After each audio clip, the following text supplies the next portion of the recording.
pinaigting po na operasyon para sa kaligtasan sa kalsada ngayong Undas pinagpapatuloy ng LTO Region 1. Para sa detalye ng balitang yan, kasama natin Idol Aaron Navelgas.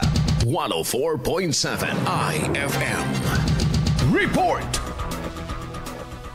Ipinagpapatuloy ng Land Transportation Office Region 1 ang pinaigting na pagpapatupad ng mga hakbang sa kaligtasan sa kalsada sa ilalim ng Oplan Biyaheng Ligtas ngayong Undas. Sa pagpapatuloy ng operasyon, naglatag pa ng karagdagang checkpoint sa roadside inspections ang LTO sa mga pangunahing lansangan sa rehiyon upang masiguro ang maayos na daloy ng trapiko at maiwasan ng mga aksidente. Kasabay nito, nagpapatuloy din ang information at education campaign ng ahensya sa mga terminal at transport hubs upang ipaalala sa mga driver at pasahero ang kahalagahan ng responsableng pagmamaneho. Ayon sa LTO, mananatili ang pinaigting na monitoring at law enforcement activities hanggang sa matapos ang Undas upang matiyak ang ligtas na pag-uwi ng mga biyahero sa kani-kanilang probinsya. Kasama mo sa IFM News Dagupan para sa Alaala 2025 Special Coverage, Idol Aaron Navelgas sa TAC IFM.